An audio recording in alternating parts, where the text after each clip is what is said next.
When the days are cold and the cards all fold and the saints we see are all made of gold, when your dreams all fail and the ones we hail are the worst of all and the bloods run stale.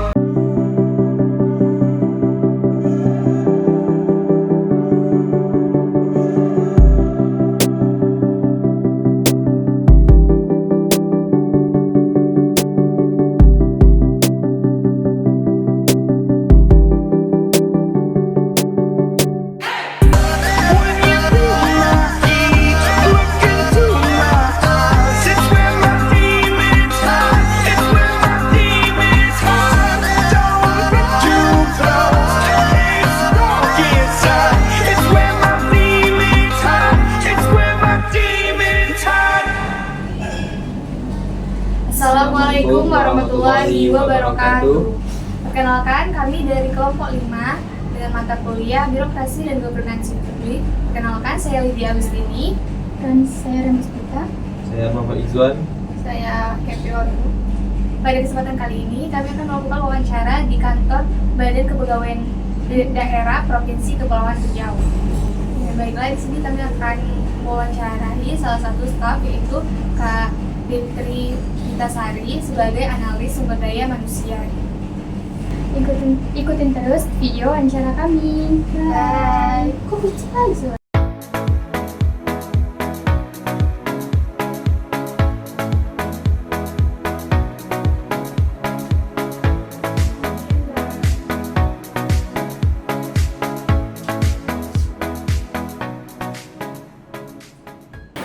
Sebelumnya mau tanya dulu Kak, nama lengkapnya siapa Kak? Oh gitu. Jadi izin memperkenalkan adik-adik, nama kakak itu Detri Nitasari, SIPMH. Saat ini menduduki jabatan sebagai analis sumber daya manusia aparatur ahli pertama di bidang mutasi, kepangkatan dan promosi di Badan Kepegawaian Daerah dan Korpri Pemerintah Provinsi Kepulauan Riau. Sebelumnya izin perkenalkan diri kami Kak. Ya. Kami dari mahasiswa Universitas Maritim Raja Ali Haji dari program studi Ilmu Administrasi Negara dari FISIP Kak. Kebetulan hari ini kami akan melakukan wawancara di BKD ini Kak. Perkenalkan, nama saya Lydia Agustini dan ini rekan-rekan saya ada Rani Puspita, Rani, yang di Lydia, sana ada Happy, yang di sebelah sana ada Izwan. Jadi kami ada 4 orang Kak dari kelompok kami. Ini semester berapa? Semester 5. Semester 5. Iya, semester 5. Terkait dengan penelitian kami ini, topik yang akan kami bahas itu mengenai tata kerja dari Badan Kepegawaian Daerah Provinsi Kepulauan Riau. Gitu, Kak. Jadi mungkin minta waktunya sebentar Kak, mungkin boleh, sekitar silakan. 10-15 menit untuk wawancara. Oke, boleh. Boleh langsung Kak? Boleh. Pertanyaan. Mungkin yang pertama, kami pengen tahu dulu nih Kak, dasar dari pembentukan BKD ini sendiri seperti apa? Oke, dari yang kakak kita dari awal ya terbentuknya BKD itu. Jadi BKD itu terbentuk berdasarkan peraturan daerah Provinsi Kepulauan Riau, dimana dulu kan Provinsi Kepulauan Riau masih bersatu sama Riau ya. Iya, Kemudian pecah 2005. Nah itu juga dibentuk peraturan daerah. Nah peraturan daerah nomor 7, Peraturan Daerah Provinsi Kepulauan Riau nomor 7 tahun 2005 tentang pembentukan organisasi dan tata kerja badan daerah di lingkungan pemerintah Provinsi Kepulauan Riau dengan nama-nama organisasi, terutama saat itu BKD itu namanya Badan Kepegawaian Daerah dan Diklat Provinsi Kepulauan Riau. Terus terjadi perubahan di 2017, terjadi perubahan di 2016, kemudian yang terakhir terjadi perubahan di 2021, yaitu Peraturan Gubernur Provinsi Kepulauan Riau nomor 92 tahun 2021 tentang kedudukan, susunan organisasi, tugas dan fungsi serta tata kerja perangkat daerah. Nah, BKD saat itu masih bersatu namanya BKPSDM, dipisah jadi Badan Kepegawaian Daerah dan Korpri. Yang satu lagi jadi BKPSDM, Badan Pengembangan Sumber Daya Manusia. Itu ada di depan kantornya gitu, jadi dipisah. Nah, jadilah sekarang ini BKD dan Korpri Pemerintah Provinsi Kepulauan Riau gitu. Berdasarkan Peraturan Gubernur nomor 92 tahun 2021. Yang selanjutnya terkait dengan bidang yang ada di BKD ini sendiri sekarang tuh ada apa aja, Kak? Oke, jadi kalau bidang di BKD itu terdiri dari 6 bidang. Yang pertama ada sekretariat, yang kedua ada bidang penilaian kinerja, disiplin dan penghargaan. Yang ketiga ada bidang korpri, pengadaan, sistem informasi kepegawaian. Yang keempat ada bidang pengembangan aparatur. Yang kelima ada bidang mutasi, kepangkatan dan promosi. Yang terakhir baru dibentuk tahun lalu itu bidang UPTD, penilaian kompetensi pegawai gitu. Yang selanjutnya kami juga pengen tahu nih, Kak, tugas sama fungsi utama dari BKD sendiri seperti apa? Ya, seperti kakak jelaskan tadi bahwa tugas pokok BKD ini adalah membantu gubernur untuk melaksanakan fungsi penunjang urusan pemerintahan di bidang kepegawaian. Itu secara garis besar fungsinya. Tapi kalau dalam peraturan gubernur fungsi BKD itu ada 6. Yang pertama kami itu menyusun kebijakan teknis, perencanaan program, BKD dan korpri. Dan seterusnya sampai ada 6 itu nanti adik bisa baca di pergubnya ya. Nanti kakak kasih pergubnya, jadi adik-adik bisa belajar di situ. Apa itu BKD, tugas fungsinya apa. Tapi secara garis besar BKD itu membantu urusan gubernur, bidang pemerintahan, urusan kepegawaian gitu. Untuk struktur dari organisasi BKD sendiri ini seperti apa? Terus bagaimana tiap unit ini berkontribusi terhadap pencapaian tujuan dari lembagaan sendiri? Jadi struktur organisasi di BKD itu juga tertuang dalam peraturan gubernur nomor 12 tahun 2023, itu susunan tata organisasi badan. Nah, nanti di situ adik-adik juga bisa lihat bentuknya seperti bagan, ada kepala BKD, di kanan kirinya ada sekretariat, yang sebelah kanan ada sekretaris ya, dipimpin oleh sekretaris BKD, sekretariat itu. Nah, sebelah kanannya ada UPTD, dia UPTD ini dia beda dari bidang, dia unit.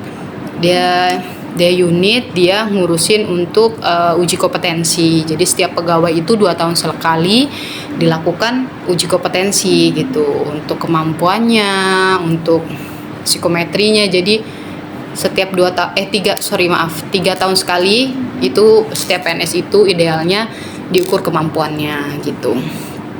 Terus di bawahnya kepala badan itu ada 4 bidang yang kakak jelasin tadi gitu. Nah, di bawah bidang-bidang itu ada jabatan pelaksana, ada jabatan fungsional gitu. untuk langkah strategis apa yang biasanya dilakukan oleh BKD Kepri sendiri untuk meningkatkan pengelolaan kepegawaian?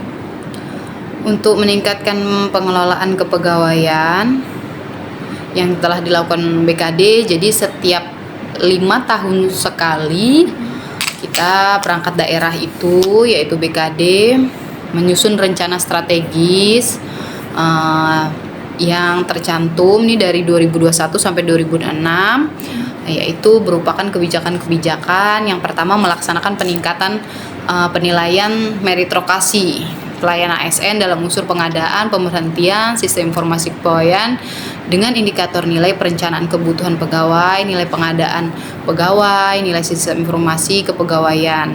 Nah, jadi BKD ini dinilai pemerintah pusat ada namanya meritokrasi gitu. Jadi kita tuh harus meningkatkan meritokrasi, itu namanya sistem merit gitu. Jadi dalam pengelolaan kepegawaian untuk mempromosikan seseorang agar apakah dia layak untuk naik jenjang karirnya, apakah dia harus turun gitu kan, menentukan seseorang itu gitu. Jadi itu ditentukan kan, ada namanya promosi, ada yang namanya demosi, ada yang namanya mutasi gitu, pindahkan orang. Nah, itu berdasarkan sistem merit gitu.